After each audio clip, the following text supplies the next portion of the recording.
Yeah. Hey. 3-point firefighter, always ready for more. Saving citizens and leaving egos at the door. Another day up in the life, showing you what it takes. Got the hunger, pride, drive, spirit that never breaks. Yeah. Always there when danger is threatening. When seconds count, guess what? We're counting the seconds. 3-point firefighter. 3-point firefighter. Hey, IGAF.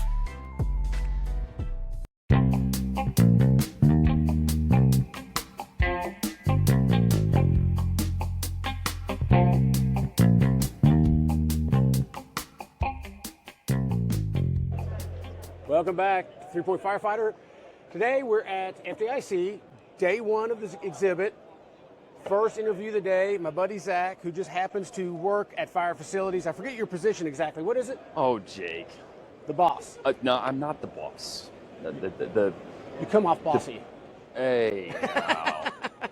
No, we're here at Fdic 2026, booth 4867. Fire Facilities again. Happy to sponsor Jake every year. Jake is probably one of the most proficient users of our training towers. Yes, big fan. And we love to talk every year, talk shop a little bit, and we look forward to seeing everyone here at Fdic for day one and day 2 and 3, of course. Absolutely. Busy start right away. We're a little bit late getting started, but we just saw the pipes and drums come through. That was kind of cool. Every year, goosebumps. Do they do it just for me, or they probably do? Here we go again. I'm just yes, saying. it is just for you, Dave. Thank you very much. That's us. Well, sort of.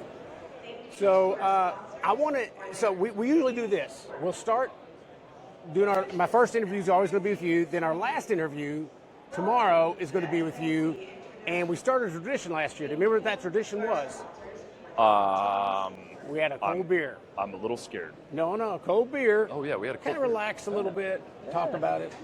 But I always appreciate working for you all. I always say I brag on Fire Facilities, not because you're my sponsor, but I'm glad that you're my sponsor because I love Fire Facilities. You said it earlier, I burn in them a lot. I burned in all kinds of training towers, and I'm not knocking any of them, but there's a clear delineation to me and a lot of my training friends that Fire Facilities is by far number one. And I was just saying earlier, somebody was walking by the booth here, and we have this great big red iron skeleton there that goes inside your training towers. As a training officer, that was one of my favorite things, is that it's that durable. If you have to go through the whole process of getting money, and it's not easy, councils, boards, it's a process. So you want to do it with 1 or 2 times, and that's it. Right. But when you get a Fire Facilities building, it is durable. You have your West-Tech lining, which, again, those are my 2 favorites. It's not the only things I love about Fire Facilities, but, again, burning in them as much as I have, it's just incredible. When we merged with the county, they have a Fire Facility building that just got redone. Yep. That one is, it's older, but you don't know it's older.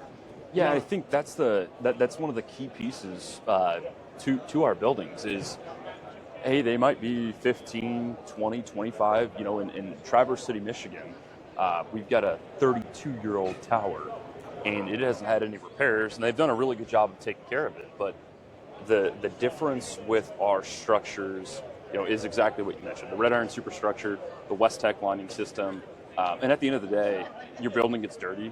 Power wash the outside of it, power wash the inside of it, and it's back to brand new. And I think we have these conversations over and over and over again of what makes a good training tower. And one, your equipment selection or your manufacturer for your building plays a big role in that. But then also, as a department, there needs to be SOPs in place to take care of your equipment, just like you have SOPs for your trucks. Right. You also should have an SOP for your tower, and that's something that Fire Facilities, offers. We won't write your SOP, but we can certainly show you ones that are great, so you can start to incorporate that. So you're not reinventing the wheel, and I think that's the value add that Fire Facilities has compared to our competitors. That we're an open book. We'll tell you what works and what doesn't work, and I think that's the beauty of being in this industry and how long we've been in the industry, over 36 years this year, I think it sells itself. Somebody can say their buildings last for around 30 years. We can prove it, and I think that's the difference. I always bring this one up. It was in Arizona, and their building was 30 years, and you couldn't tell. Yeah. They do last, and if you're going to make that kind of investment into a fire training center, you need to look long term, right? And I've never seen one of these not being used. I've seen the concrete buildings that are no longer, you can't burn them anymore. Yep. But another thing about this is you're a one-stop shop. You have engineers, you have everybody. It's not like each job you subcontract out to whoever's the cheapest. Right. You have high-quality people all under one roof. Yep. And I can literally call first day. I'm like, you know what? I'm thinking about getting a tower. I call Fire Facilities. You all are with me from that first phone call to the ribbon cutting and everything in between. And that's the beauty of it is when you become a customer to Fire Facilities, you're welcomed into the family with open arms. But we've got outside sales reps, inside sales rep, project manager, our whole engineering staff, and then, oh, by the way, we actually manufacture all the product under one roof. And I think that's the difference. And when we look at other suppliers in the market, we choose to use 100% made in the USA steel and other products into our towers. And so we're compliant with the Build America, Buy America Act. We can sell to the federal government easy without any waivers for our product. And so when you do have those tough conversations with City Council, one, Fire Facilities will always show up to those meetings. And I think that's a little bit of reassurance that we offer and a value add for the customer. But it's easy to have the conversation that, hey, this is a quality product. They've been in business for a long time. And, at the end of the day, they're going to be with you through the duration. We don't leave anyone out to dry. Let me ask you this. You touched on it. Everything is American, USA, right? Made in USA. So recently in my department, we had to buy brand new gear. We're looking to buy a new hose, and everything was based on the tariffs. Everything was through the roof. Yep. Like, we had to hurry up and order our gear because within 3 months that quote was going to go through the roof. Right. That's not the case here. No. So with the tariffs, has there been an increase in steel price? Yes, but it's been manageable, and I think not transferring that additional cost onto our customers is why people keep coming back to Fire Facilities. Once you're in the family, you're in the family, and we get creative on how to get things out to you in a reasonable time, and then also keeping our pricing really level set and very competitive in the market. And I think that's why we find success, and it's just a really big piece of our business is taking care of those who protect us. And I think it's not a slogan, but my favorite saying, and this is on all of our new job applications, is we prepare those who protect us. And I think that is a very it's a very pulling and emotional sentence, but it's true. That's what we do. It's not just a job. It's not a career. This is what we do. This is our mission and our purpose. Wholeheartedly believe it. Again, I've been with you guys for many, many years. I'm always surprised when you ask me to come back because I can be a pill. I don't know if you've noticed that about me. I'm just saying. So you went out to Noblesville yesterday. Tell me about that visit. Yeah, so we've got a new tower going up in Noblesville, and any time we're close to a job site, it is a priority to go out there. I love seeing them go up. I love understanding the site challenges, one, from a construction structure, two, bigger purposes for the tower. And Noblesville is going through a really cool period in their city, with growth, and so they're putting up a fire station, an EMA center, and then also a police station and shooting range, and also a training tower, and that's all under one campus. So it's really a public safety campus, which is really cool because you've got players that don't historically work together. And I think the mantra in Noblesville is, together we're stronger. And it's a really unique situation because a lot of times police and fire are two separate entities, which is good and bad. But in Noblesville, they have a place where each of them can go train on their own specific job responsibilities, but they also get cross communication. And I think in the fire service, that's something that police and fire can always work on. And when it comes to scene management, especially, side note for another day. But it's a really good good structure. They're, I would say, maybe 30% complete with it. So they've got all the red iron up, and then they've got walls starting to be framed. And so you can kind of see the process in how our buildings are built, and the integrity that the structure has. So, as soon as the superstructure goes up, it's solid. And I think that's what you alluded to earlier with this red iron superstructure is that's kind of the heart and soul of the building. Oh, yeah. Everything else, it can be replaced. It can be, if it gets damaged, it can be replaced. If something happens, it's super easy to make it new again, typically with just a pressure washer. But if something does happen, accidents happen on the fire ground all the time. Yeah. Being easy to replace is hard to do in a modular structure or a structure where, the entire wall assembly is one panel. Ours you can unscrew and pop back in. We kind of talked about this yesterday. You're seeing more and more of these sea cans or containers. People are just buying them, slapping them together. And I understand the idea of it. And I even understand departments saying, hey, we're going to go with this company that makes containers. But the truth of it is, they might save money on the front end, but those things just don't last if they're using Class A. Right? And I think that's where Fire Facilities targets a different segment of the market. Is there always a place for containers? That's department specific. And in my mind, no, of course. But there is a good use. They are cost effective. But when we look at a solution for fire training, we're looking at something that's around for 15, 20, 25, 30 years. And I think that's the difference, right? And the other thing is, code specifically. I think liability is probably one of the biggest words in the fire service these days is, who's responsible? What risk are we putting our firefighters in? And I think, Fire Facilities is kind of meeting that need almost intrinsically. But it's, hey, we're NFPA 1400 compliant. So it used to be 1402. Right. Now 1400 covers 1402, 3, 5, 7, somewhere in that mix. But what it does is it lumps all fire training codes together. So as a training officer, it's easy to read a book that has everything together. So you're not needing different copies to make sure your training is compliant. And so as we look at these container systems, they're scary in a sense because the entire container is the structure. And according to code, that structure needs to be protected or it needs to not be burned in over 350 degrees. That's and crazy. I don't know, how do you do that? Well, so I was interested. I took a lighter to our thermocouple here at FDIC, and we've got live temp monitoring on that thermocouple. That lighter got the thermocouple up to 360 degrees, and it's just a lighter. So how are you going to burn effectively under 350 degrees and get real training for your people?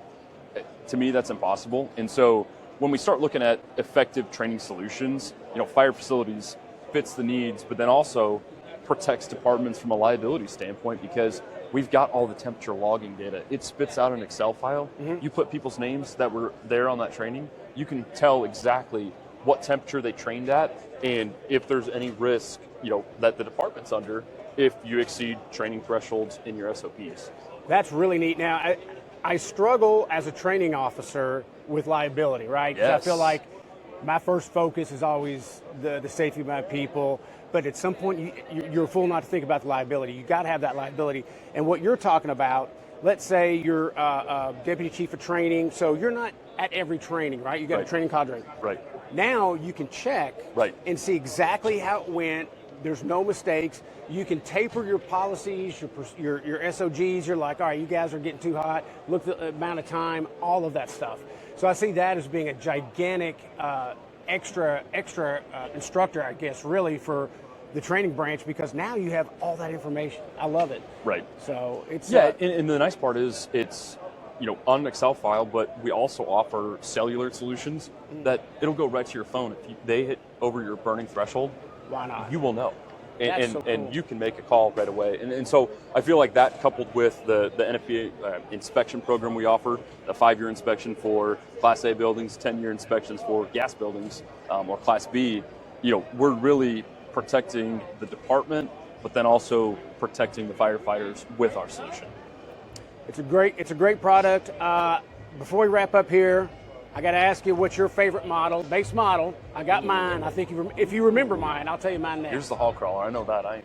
Mine's a hall crawler. I love the hall crawler. So the hall crawler is awesome. Yes. I mean, that is modeled after, I don't know, they're just very basic commercial structures with, a mezzanine level entry on the second floor. It's beautiful. Yep. I would say mine, it goes between. So I do like the portability that our trailers offer.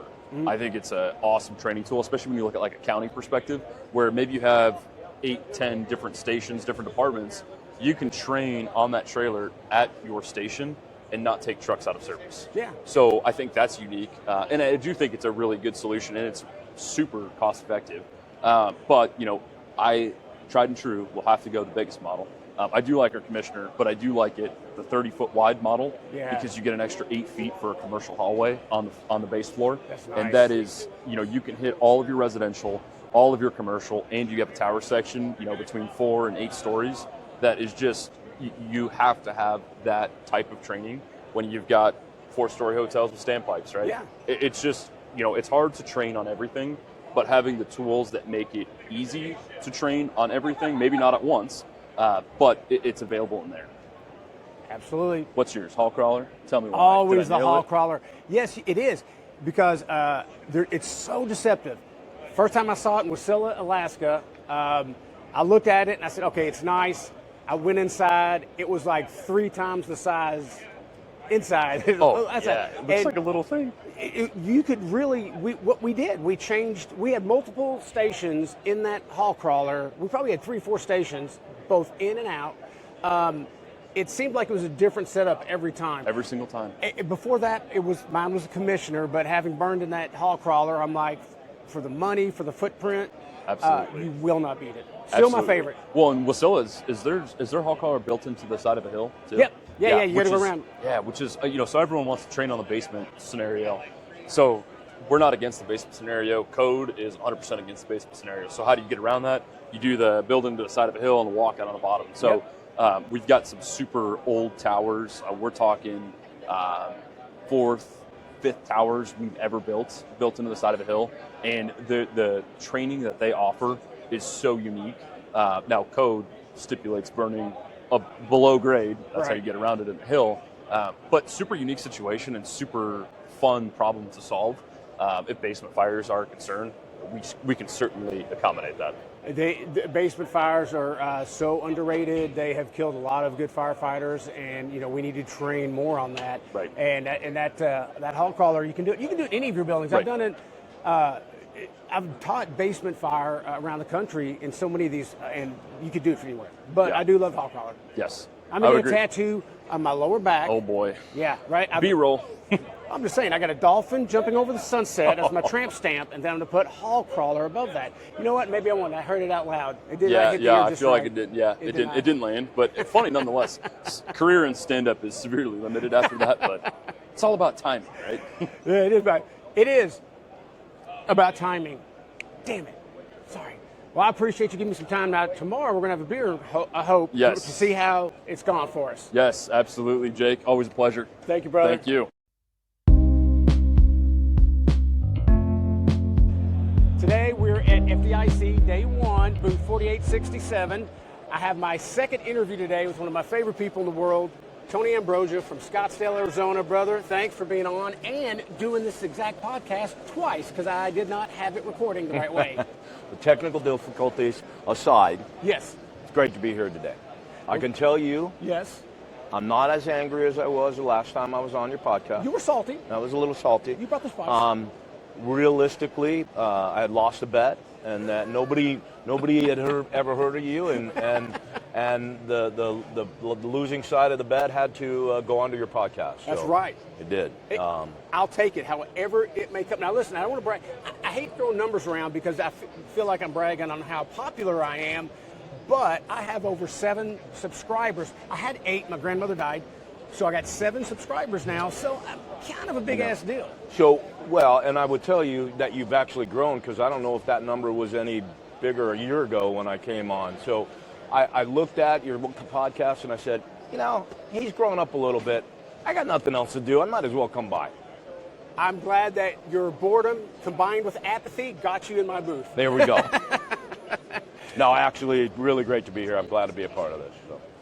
I consider you one of my favorite people walking this earth. It was when we met. It was instantly. I want to tie this into the ISFSI because Fire Facilities is a partner of ISFSI, and that's how I met you. Is we became instructors, and we had talked about that in the other podcast that I didn't record, right? But anyway, one thing I like about the ISFSI is the level of instructors. And you just connect. You become best friends. And I feel that way about you. I can't wait. I love seeing you. I love when we do Zooms and stuff on the ISFSI board. It's just an amazing opportunity. You had been talking about, you had mentioned something about being later in your career and you wanted to give something back to the fire service. Yeah, absolutely. My career as a firefighter really gave me everything I am. It's made me who I am. It's made me the person I am. And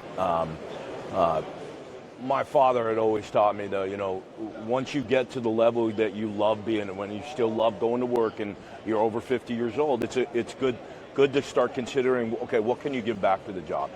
So I'm in the later stage of my career, and I said to myself, the amazing career, everything I could have ever wanted, what am I going to do to give back? And it started when I started instructing. I'm an information gatherer, and I used to early in my career. Information was good. I kept it to myself. I learned. I became a really good firefighter. Information is great, but you have to disseminate that information. You have to be willing to, as a fire instructor, you have to be willing to give it out to everybody.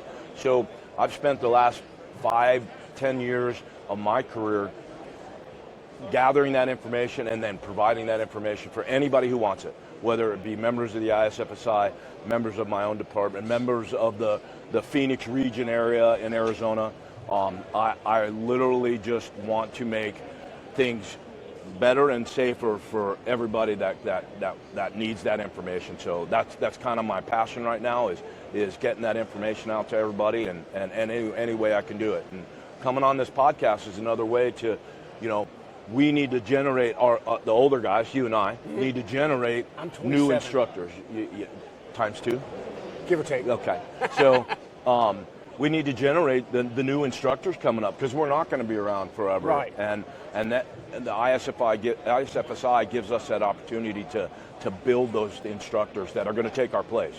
Absolutely. Right. And I tell you, one of the things I love when I watch you instruct, it's easy to get lost in what you're saying because I feel like one of your superpowers as an instructor, I noticed that you can bring, regardless of the audience, you bring it down to that level.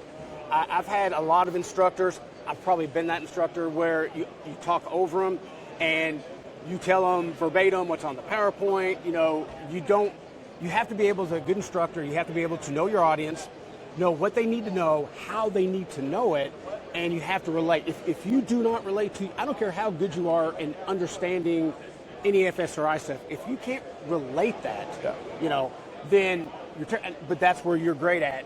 You really, really are. And I was at Valparaiso. I remember I have another guest coming on here, Scott Wallace, very similar. I told him, when I get lost in knowing that I know you, and I'm just listening to your information, that's how I know you're a fantastic instructor. And I steal good things from all you all. Right. And I try, so I like to be able to do that. And that was one of the greatest things with the ISFSI. You get to surround yourself with the best of the best. And that can only do one thing. That makes you better. Absolutely. You strive to be as good of an instructor as everybody that you're sitting next to, and that has elevated my game tenfold from what it was. And I never stop learning. Every time I watch or see somebody instruct, I take something from that. Not only the information that they're instructing, but how they're doing it. Exactly. Because again, that goes right back to it. You have to be able to connect. Yeah. And ISFSI has taught me so much about being an instructor. You can take instructor 1, you can pass it. Doesn't make you an instructor. Doesn't make you instructor. No, you really, it's the nuance in instructing, and that's what ISFSI can give you. Anybody knows me knows my two passions are ISFSI, fire facilities. Let me switch gears on fire facilities a little bit because they're paying the bills. Yeah. I got to mention them. Absolutely. I kind of love them. So you come from a department that used to have a fire facility building for quite a while. How long was that? Yeah, it did. We built our. I'm not exactly sure what year in the '80s that we built the building. I grew up training on the building. We had a very similar to building. Obviously, much bigger. It was a 7-story building. We used it for live fire. We used it for search and rescue, for ladder training, ventilation. Heck, we even had a guy that used to go take off his shirt, go up to the top roof level, and sunbathe during the day. You could do everything. Yeah, we could do everything with it. So, that building lasted a very long time. The fortunate part of it is that we were able to obtain some money through a bond with our city to redo our whole facility. So I got to watch the video of them actually tearing down that building that I had trained in for over 20 years. Little sad, but moved on to some different stuff to provide our own academies training. So right. We had to structure it a little bit different. But I'll tell you what, that building will always be a part of my life and always be a part of the fire service that that I was a part of. So you were part of looking in what type of building to get the new building, designing it and everything. What were you looking for as a training officer or a guy that trains, a guy that's been on the job? What were the key components you were looking for that you had to have in that training building? So I kind of say this all the time when I talk about what it took to build. Everybody, some places call it a training academy, and rightly so. They run academies through it. But to me, it's a training center, and actually had my hand in quite adamantly that our facility should not be called a training academy. It should be training center. Academies are just, to me, when I see that word, I think of recruit training. Right. Temporary. Right. 16 weeks, 12 weeks, whatever the timeline, and then they're gone. They're out in the field. Yeah. A training center is where you can do absolutely any type of training. So really important for our department at the time was to remember that we had a ton of incumbent firefighters. We had a ton of incumbent fire officers, and to build a facility that not only could do classroom and live fire, and in Arizona we have no burn days, a building that we could run on no burn days made out of natural gas. We had natural gas props. So we built 3 buildings. We have a flashover chamber that's Class A. We have a 6-story Class A building, and then we built a 3-story Class B building so that we could run our gas props. So what we were looking for is something to include every single aspect of Scottsdale Fire to be able to use in training. What generically happened is that our site has become a regional training center now. So now we train USAR, we train FDSOA members for safety officers. So there isn't a class or there isn't a training topic that we can't provide for. Obviously, it's a busy building and we're booked up quite a bit, but we really tout that as, this is a regional training center. About the only prop we don't have is an airplane. Really? So realistically, we could probably get one to come in, but you can pick up a Southwest jet for about $100. Well, not Southwest. What's that other where everybody fights all the time now? I can't think of the. I know what you're talking about. Yeah. Get one of those. Anyway, that you can get one of those pretty cheap.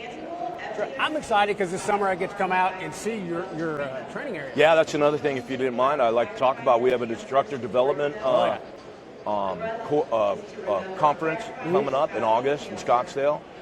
Great opportunity to not only see the current incredible instructors for the ISFSI, but there are also going to be some classes that are going to be taught, and it's a great way to learn the let's be honest, from the best of the best, and learn some real current topics that your training division or training your fire department might be struggling with. So it's a great opportunity to come out, listen to some great people talking, enjoy 115-degree heat It's dry heat. It's a dry heat. It is dry heat. But I will tell you, there's a nice pool with a swim-up bar, and those will all be available if you come out.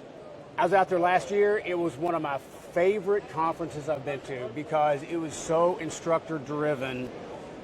I love FDIC, but it's so large. It's easily you can't do everything. Whereas last year at the conference for ISFSI, everybody's in one room learning from the same people, getting the same information. I loved it. I know there's going to be some tweaks this year, but where can we find information on this? You can go to the ISFSI website, and if you look at events or current classes and events, there's a little way to click on that, and it come up. You have to scroll down to the instructor development conference, but you can actually register right there for it on that once you hit the conference itself. I look forward to seeing you there, and I'll probably see you tonight. That Brother, sounds good. Thank you so much. Thanks for having me, guys. If you ever get the opportunity to come to FDIC, it's an amazing place to come learn. It's also an amazing place to meet your buddies and spend some good quality time with each other. Networking is important. Huge. Thank you very much, brother. Thanks, buddy.